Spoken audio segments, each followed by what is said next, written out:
గెలుచుకుని వచ్చి మీ నాన్నగారు చనిపోయినప్పుడు ఆయన మీద శవరాజకీయం చేసి పునాదులు వేసుకుని వచ్చిన వ్యక్తివి నువ్వు. మరి పవన్ కళ్యాణ్ గారు 14 సంవత్సరాలు కష్టపడి 2014లో పార్టీ పెట్టి 11 సంవత్సరాల పాటు కష్టపడి 2024లో కూటమి ప్రభుత్వాన్ని అలాగే సెంట్రల్లో కేంద్ర ప్రభుత్వాన్ని నిలబెట్టినటువంటి ఘనత పవన్ కళ్యాణ్ గారికి ఉంది. నీకు పవన్ కళ్యాణ్ గారికి పోలిక.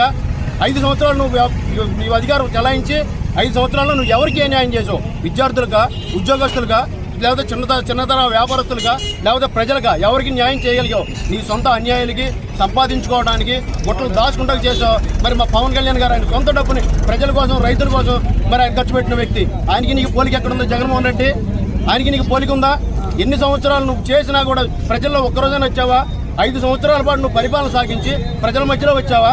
పరదాలు కట్టుకుని వచ్చావు. మరి ఇవాళకి ప్రజల్లో తిరుగుతున్న నాయకుడు ఎవరైనా ఉన్నారంటే అది పవన్ కళ్యాణ్ గారు మాత్రమే. ఇవాళ నీ పరిస్థితి ఏంటంటే నేను ఏమైపోతున్నాను, నా ఉనికి ఏమైపోతుంది, దాన్ని కాపాడుకునే లక్ష్యంతో పవన్ కళ్యాణ్ గారు అంటే ఒక దేశ స్థాయిలో ప్రపంచం మొత్తం గర్వించగలిగినటువంటి వ్యక్తిగా ఆయన గుర్తింపు పొందుతున్నాడు. నా పరిస్థితి ఏంటని చెప్పి ఆత్మన్యూన్యత భావంతో